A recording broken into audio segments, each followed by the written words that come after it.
Good afternoon, good evening. Thank you for joining me for today's SMIE Consulting Midweek Roundup. I'm your host, Marty Bennett, and today in the Roundup we're going to be taking a look at three important topics that have raised their heads in our international education news feeds over the last 7 days.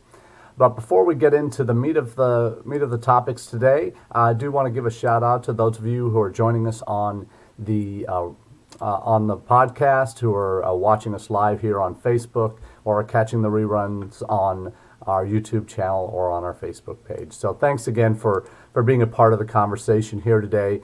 Even if you're just listening, we appreciate you taking the time out of your day to come and join us and hear what we have to say about international education issues that are impacting U.S. universities from a global perspective, but also from a very local perspective. So happy to be with you today. Today, Wednesday, December 18th, 2019. And we're going to be talking today about three issues that we've seen pieces of over the last few years, last few months even, as we've talked about these issues on the Roundup. But today I want to first give a shout out to where these stories come from each week. What we do at SMIE Consulting is to provide on Mondays a newsletter that comes out 9 o'clock Monday mornings that has all the SMIE news and that is fit to share, and that's social media and international education news. And from that newsletter that comes out on Mondays, we pull three of those stories each week to provide some more in-depth perspective from an international education background on how these impact what we do in U.S. international higher education. So what's up today? We're going to be talking about first one of the most thought-provoking articles I've read over the last couple of years related to China and how Chinese students are treated on campus, how we as institutions respond to them, how they respond to us. It's a fascinating article from a professor's point of view, a sociologist, and this is something that I'll be sharing my thoughts on some of this. And it studies basically UK and US trends when it comes to Chinese students and how they got there, what they get engaged in, where the shortcomings are on the institutional side. And this article is one I certainly recommend to anyone who works with international students, particularly Chinese students on college campuses, either through recruitment, through student services, advising, orientation, programming, whatever it might be. It really will provide you, I think, with a very different but very useful perspective on how Chinese students interact with their Western peers on campus, how they interact with each other, and some of the pressures that they're facing that U.S. universities either do or do not respond to well. So this is something that I think is a really important piece of the overall puzzle, and I want to spend some time on it today. And thank you, Rima and Krista, for joining in today. Hope you're both well. Looking forward to connecting with you again soon. But when it comes to this particular article, and as I mentioned, she takes a look first at the UK and how universities there have had challenges dealing with Chinese students, where the issues of lack of engagement with their Western peers happens, where they kind of tend to huddle around themselves and not really engage with others. The issues of cheating and those kinds of accusations and what that's done both in the U.S. and the U.K. to Chinese student impressions about their host countries. But then also takes a look at the political impacts, obviously, in the U.S. of the current administration's view on China, though the president has taken a couple of steps to say, oh, we want to make the process the same for Chinese students as we do everyone else. It's the reality on the grounds are very different in terms of what's happening. So I want to, though the first half of the article does focus a lot on what's happening in the UK, I do want to take a tight look at some of the recommendations that this professor has for U.S. institutions that I think are very well founded and certainly are ones that are common sense, but also ones that what really should be happening anyway, but it rarely is. So in terms of when we talk in the U.S. about our Chinese students, so many universities, some of which I've worked with closely, have put kind of all their eggs in the China basket over the last decade. And now, over the last 3-4 years, have started to see a drop off, and that's been concerning to their bottom line and to their overall institutional profiles. So that's causing significant concern. And it's institutions that don't have perhaps the nuanced relationship between their recruitment and their student services sides, to where they aren't necessarily communicating well and getting along and really working together for the benefit of all the students that are coming into their institutions. I think that's an area where is a particular piece of the puzzle that I think a lot of institutions where there are disconnects happening, where there's, oh, we've been doing the same thing we've been doing in China for all these years, and we were seeing so much success. We've even got a rep that we have over there now, based in China, but it may be too little, too late. So what has to happen are things that really need to be more structural, it seems, because we're seeing Chinese students have really are not uniform. They are as diverse as in terms of their perspectives, their backgrounds. It's not just the rich Chinese kids that are coming to the United States anymore. They're much more socioeconomically diverse, much more geographically diverse from within China as well. So there's a lot going on that I think a lot of institutions, when they think about China, they think of them monolithically in terms of how they approach them, rather than getting to know them well and what works best. So this professor has put together several recommendations. First of which, specifically for U.S. institutions, that they need to invest more in direct recruiting in China. This, from anyone who's heard me talk about this issue, this is a no-brainer. If you're going to be actively seeking to recruit Chinese students because of the way the market is set up, because currently, for the last decade, the market has been driven largely by educational agents, and there are certain challenges depending on who you're working with, where you don't know necessarily who they are, what the direct practices are, unless you're going there yourself to do your site visits, to do more hands-on training, to do more holding their feet to the fire in terms of expectations. But more direct recruitment really it's an investment, yes, absolutely, and when it's combined with not just recruitment of students, developing the relationships in person with counselors, by having someone on the ground in China, by working with your alumni overseas. The first wave of Chinese that have graduated, gone back to China, are now success stories. Those need to be absolutely essential pieces of your puzzle there. And the professor in this story makes a lot of those cases very well. That the networking that can happen and the partnering with local Chinese schools that you can do with that kind of direct investment in recruitment is invaluable. So very important piece. And she makes the claim that rather than leaving them to the mercies of the third-party agencies and the testing rat race, by your investment in them, in their schools, with the parents, with your alumni, you're really starting to establish a real firm basis and foundation for success in the years to come. It's not going to be immediate, but it certainly is one. If you stick to it with anything in international ed, the more successful you will be.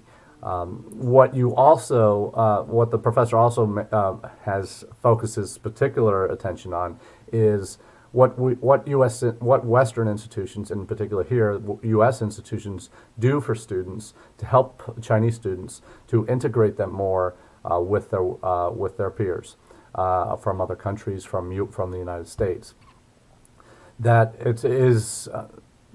there is a yearning, in this professor's own opinions on this, yearning in them to make American friends, but they struggle to overcome the barriers, as the professor notes, due to the individualistic culture of the United States and the excessive partying and drinking that goes on, that really dominates many social scenes on college campuses, that they don't have the Western-based cultural knowledge and capital yet to really succeed. So it leaves, in this professor's opinion, these Chinese students feeling marginalized and excluded. So that kind of forces this withdrawal into their peer group. So when they first come over, they do want to make friends, but if the services aren't there to integrate them, to make them feel welcome, to educate them on the U.S. process, rather than just everything's different here and it's going to be a challenge, but you can do it, rather than just that gung ho pep talk, by actually sitting down and purposefully strategizing with your international students on campus that have gone through the program, that have maybe can give you regular feedback. Hopefully that's already happening with focus groups with your new students after they've gone through the program fully, if you have a full year orientation or if you just have a semester or even a 2 or 3 day program, evaluating how you're doing with that group, not just immediately after, but a year after, and what could we have done differently type of approach, getting to know these students. And that's something that she really takes a focus on, that will help. Also, the U.S. institutions need to provide more diverse networking opportunities for students, for these Chinese students. That, and her thought, and I can't disagree with this piece at all, is that international student offices need to reimagine themselves as social homes for international students and as forums to bring them together with U.S. students. And oh my goodness, yes. Yes, yes, yes, yes, yes. This is the piece of the puzzle that I think is so lacking. I think part of the challenge is if it's a one-person office or two-person office where it's a administrative assistant and a student advisor, director of international students, whatever it might be. If it's a small office, that's far too much for one or two people to take on themselves. But if you have a larger office and you can think about yourself not just as and I know it's hard as DSOs, I've been there, but if you're an advising office, to be more than advisors. I know many of you already are, so that's just part of who you are, and that's part of your passion for why you do what you do. But for these Chinese students whose parents have never been to college, by these first-generation Chinese students coming to the United States, that it's going to be harder for them to make American friends. They need to be handheld a little bit more. That there need to be getting them engaged in the campus culture, in other student organizations beyond the Chinese Student Association is so important. Conversation partners, language partners, host families, whatever it might be, making the extra efforts and having those programs in place to support these students is so vital. And when that happens and you take care of your students very well, and they have the positive experiences, this is not rocket science. This is 101 international admissions and international student enrollment management kind of topics. But when you do that, you really have an opportunity to take your international student enrollment management strategy, and in particular with regards to China, to the next level. And this can be replicated and should be replicated, frankly, for all your major demographics and every international student that comes to your campus, by helping and make them feel like you want them there, that you will help them. If you don't know the answer yourself, you're going to take them to someone who does. Not just give them a phone number, give them a website, give them an email address. It's making that extra effort to make them feel welcomed. So that's the piece. I really, really love this fresh perspective from an associate professor of sociology, Yingyi Ma, at the Asian American Studies director at the Maxwell School of Citizenship and Public Affairs at Syracuse. So that's a really strong article, recommended to all of you. And as always, I put the links to these stories in the comment stream for on the Facebook page for these topics, for the live chat on the Midweek Roundup. So please take a look at those. And you'll also catch the links to these and my takes on them in the newsletter that comes out on Mondays as well. So please do subscribe to that if you're not already.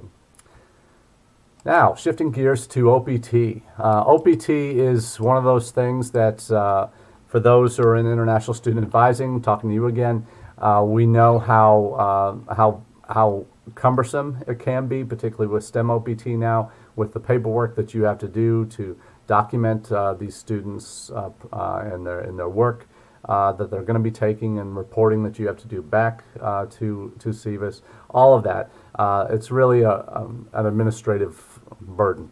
No ifs, ands, or buts about that.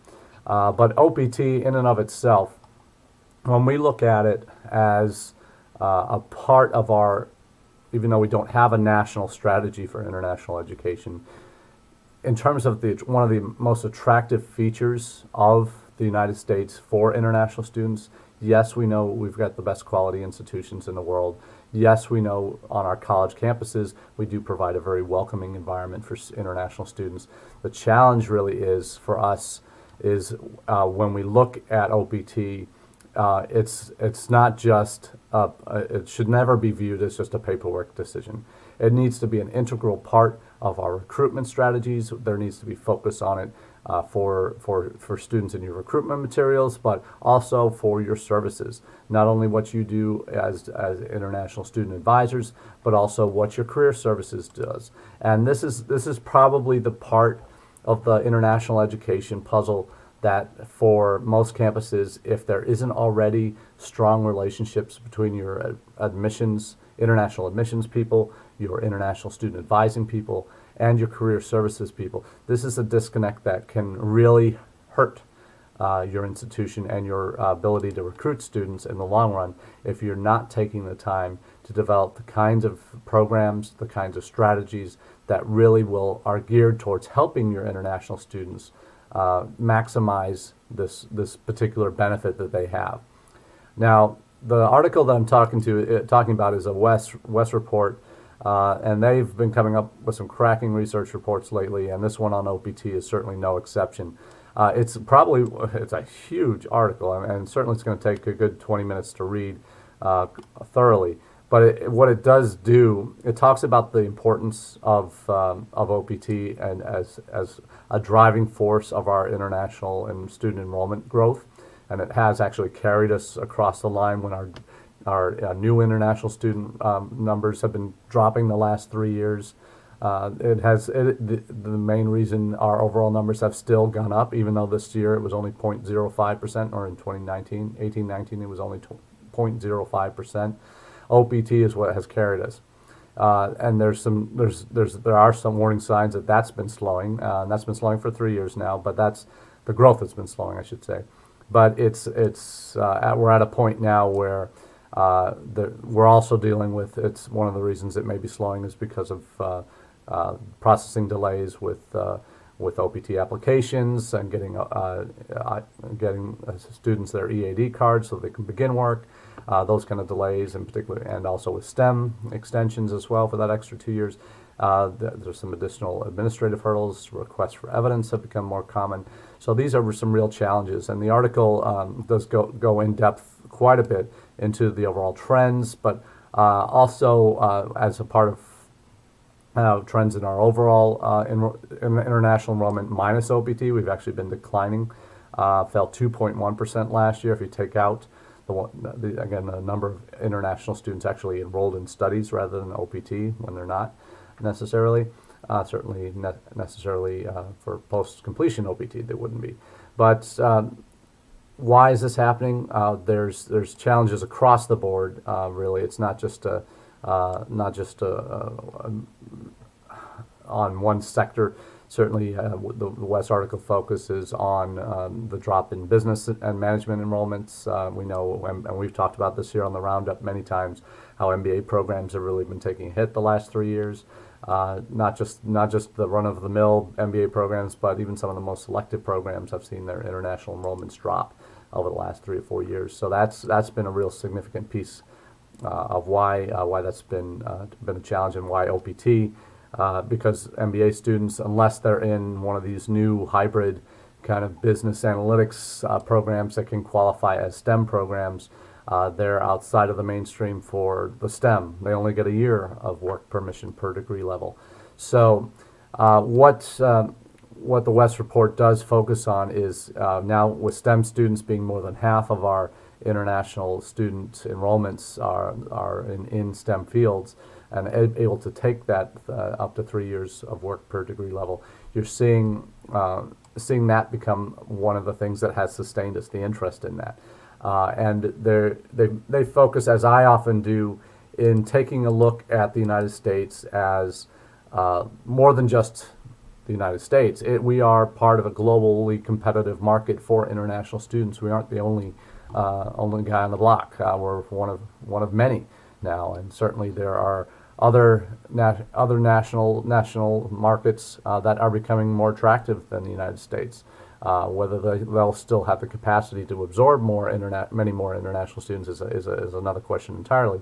But for now, there are other countries that are doing a much better job of their international student recruitment initiatives by having national level policies, by offering increased work opportunity, and even pathways to citizenship, study work citizenship. And those are very attractive to certain demographics in the world. And that's something that in the U.S. we've had for the last, since STEM OPT particularly became authorized in 2008 and then finalized in 2016 under the Obama administration. It is something that is absolutely bedrock to our continued success, is having this post-study work opportunity, particularly with STEM when it's 3 years per degree level. And that makes all the difference to some students. Yes, they can get a high-quality education that can hopefully lead them to a job, but it's the length of time that allows them to work and get that experience. For those that want to stay, a potential pathway to a more semi-permanent visa with an H-1 and 6 years of that, and then potentially permanent residency after that. Long process, and it's certainly not an easy one for international students who want to come to the United States and eventually become citizens through work. But it's there. It's a lot easier in other countries now. UK has reintroduced post-study work. They've introduced 2 years for all students.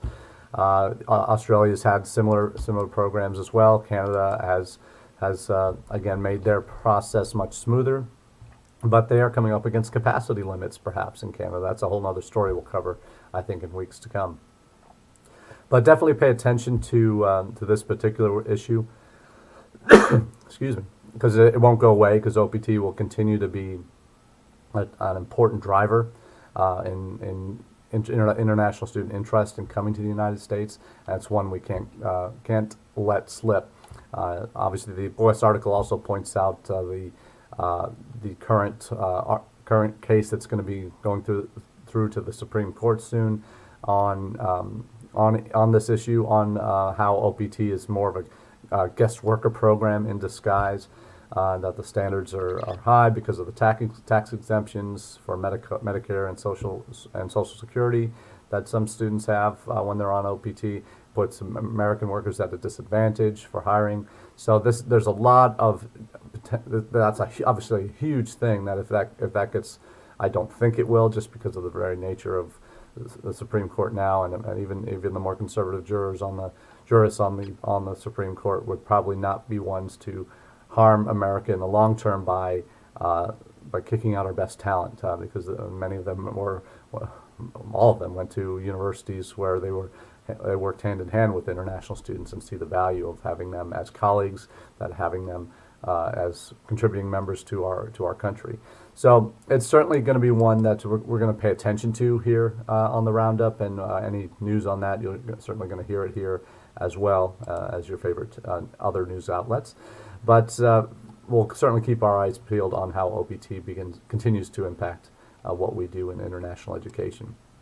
Now, this final story is out of the UK, and obviously UK had some very groundbreaking election results this past week, where Boris Johnson's Tory government has been given a new lease on life with an expanded majority, and will be able to pass their Brexit resolution through the House of Commons and Lords through Parliament in the next month or so, to make it in time for the next January deadline, the latest postponement to January, end of January. So it looks like the Brexit will finally happen, and it'll be interesting to see stories coming out of the UK over the next few weeks on how their universities will be dealing with that, particularly as it impacts their current EU populations. And there's stories even today showing a surge in non-EU students at UK universities, showing an increase of 16% in 2019. And their non-EU numbers are at an all-time high. EU numbers have been also have been trying to come in under the wire and get grandfathered in before Brexit happens. So it'd be interesting to see where that goes. But this manifesto, it's not an official policy at all. It's certainly a proposal by a regular contributor to University World News, and makes it the clear admonition that it's most manifestos are just short-sighted, intended to grab attention, and promise reductions in taxes and all of these wonderful things, or increase scholarships to international students, in this case as a manifesto. But for the UK, there are 4 or 5 different pieces of the puzzle that I want to share with you that I think are worth considering, at least how it applies to what we do here in the U.S. First is something that we were just talking about with OPT, about graduate outcomes, and having that become, as the author writes, develop a mindset that sees graduate outcomes as strategically more important than student recruitment. So this is absolutely spot on, because there's no point in having all of these new wonderful international students come to your institution, and you've done a fantastic job, you've increased enrollments, but they come to your campus, they don't have great experiences, they graduate but they can't get jobs, and they go home dissatisfied. The damage that can do longer term to your institution's reputation is more significant than, frankly, bringing in a big class. So what does that mean? So think about, after 5 years, what will those graduates that have come in and had positive experiences and have graduate outcomes that are clearly they would consider a success, is that enough? Will that make a difference? And the resounding answer is yes. And it's something that there's an example with Coventry University, the author cites, where students are offered a, quote, primary focus on preparing you for your future career and giving you a competitive edge in the graduate job market. So what it is, in this case, it's globalizing its career services and focusing on graduate outcomes as a key, according to the author, a key facet of international student recruitment and marketing.